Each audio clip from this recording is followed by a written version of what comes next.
Chris Vaughn has been gone for 8 years. 8 years serving his country as a Special Forces soldier, and now he is finally back in the small town he grew up in. You would think coming home after all that time would feel good. And at first, it does, until he starts looking around and realizes that the place he left is not the place he came back to. The lumber mill is the first sign something is wrong. It has been shut down for 3 years, just sitting there empty and rusting in a town that used to depend on it for everything. The new sheriff gives him a ride home, not out of warmth but to size him up. There is something off about this man from the moment they meet. On the drive, Chris learns that the previous sheriff died in what people are calling an accident. Nobody seems too interested in digging deeper. At home, things feel a little more like normal. His sister Michelle wraps him up. His family is genuinely overjoyed to have him back, and even his nephew, who has been sleeping in Chris's old room and is not thrilled about giving it back, eventually opens up enough to ask his uncle whether he has ever killed anyone. Chris does not answer that one. The next morning, his old friend Ray pulls up to the house. Ray has had a rough 8 years, got hooked on drugs, did 2 years for theft, but he says he's clean now and he seems to mean it. He tells Chris that some of the old crew are gathering at the football field, and Chris heads over.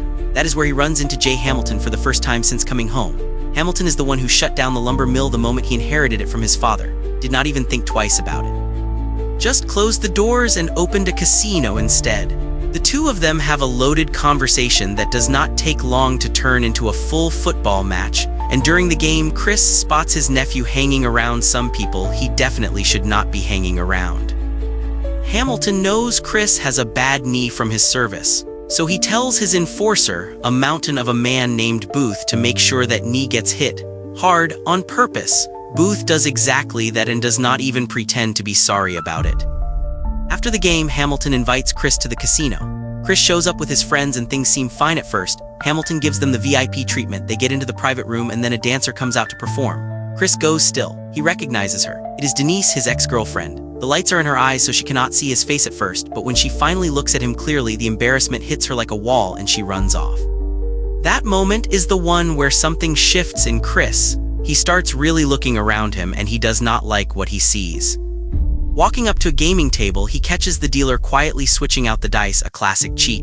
Chris picks up the loaded dice and tells everyone at the table to put their money on 7. 7 comes up, but the casino refuses to pay out the winnings. Security closes in. When Chris demands they hand over the money, one guard takes a swing at him. That is a mistake. Chris puts him down quickly.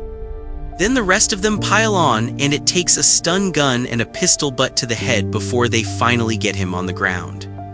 He wakes up surrounded by Hamilton's men. Booth takes Chris's medallion, hits him across the face with it, and then pulls out a box cutter. They leave him for dead in the middle of the road.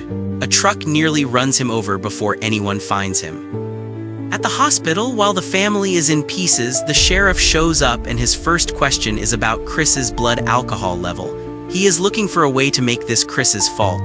The family sees it, everyone sees it, but nobody can do anything about it yet. While Chris is still recovering, Hamilton actually has the nerve to come by and act like the whole thing was a minor misunderstanding. His guys got a little carried away, he says. He has already had a word with them.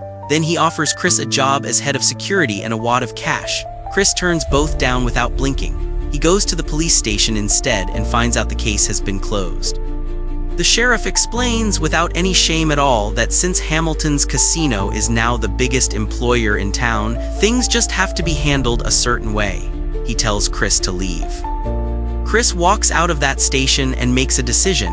He is not going to let this go.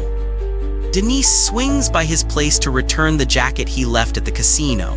She has been working there as a dancer for a year. There is simply no other work in this town. She mentions, half joking, that there is a sheriff's election coming up. Maybe Chris should run. He files that away. Then his nephew nearly dies. A synthetic drug sold to him by one of Hamilton's casino security guards. Another kid confirms who sold it. There is no point calling the police, everyone knows that. So Chris goes to the garage, pulls out an old rifle, loads it, and gets in his truck.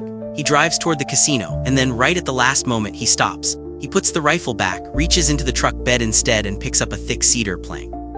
What follows is one of the most satisfying things you will ever watch. Chris walks into that casino and starts dismantling it piece by piece with a wooden board. Slot machines, security guards, anyone who gets in his way. One guard comes at him with a shotgun and gets a broken arm for it. Booth, the big man who went after his knee on the football field, tries his luck and ends up regretting it badly. Chris finishes things off by launching the board straight through the window of Hamilton's office, then walks out the front door where every police car in town is already waiting for him. The sheriff moved fast this time.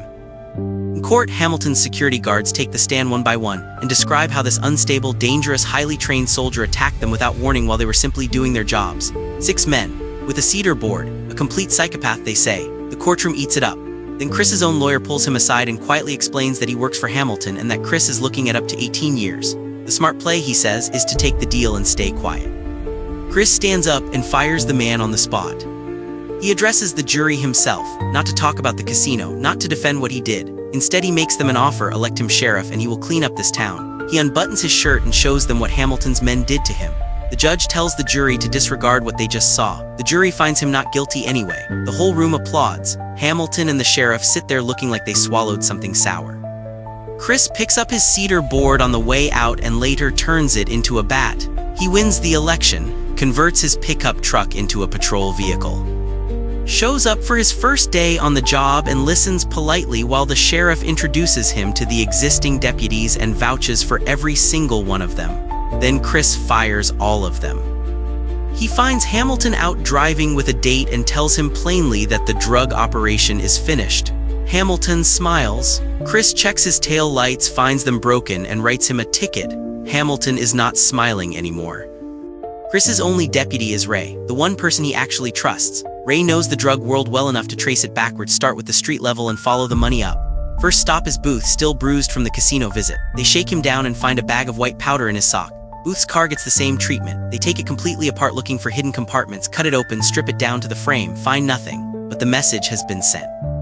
Chris asks his father to keep a rifle close by. He knows Hamilton will go after the family when things get serious.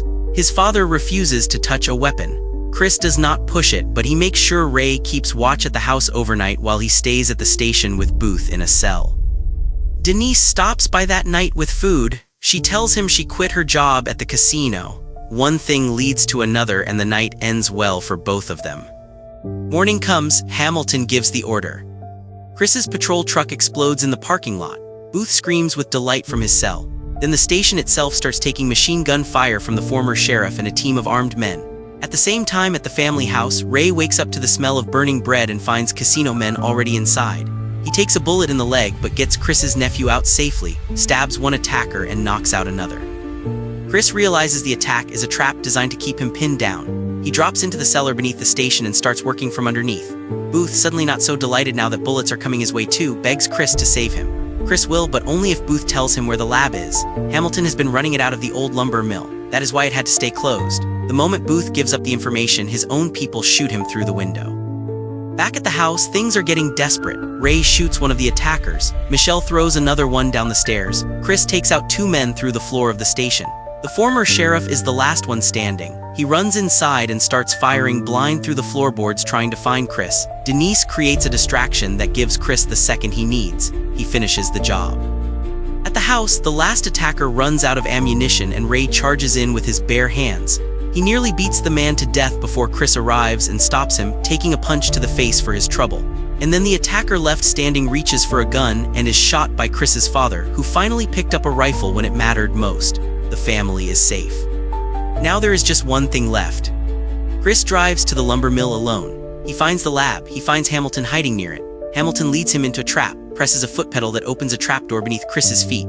Chris grabs a saw blade on the way down and hangs there while Hamilton beats him with a stick from above. They both end up falling through together, crashing through pipes and equipment before Hamilton grabs Chris and throws him to the ground. Chris dislocates his leg but manages to get into the woods. Hamilton follows with an axe.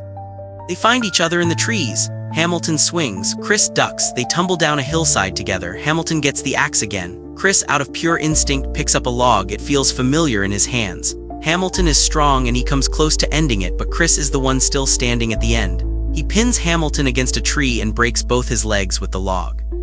Then he puts the cuffs on him. The casino gets shut down. Hamilton gets arrested. And not long after that, the lumber mill opens its doors again for the first time in 3 years, and the town of Vaughn starts to feel like home once more.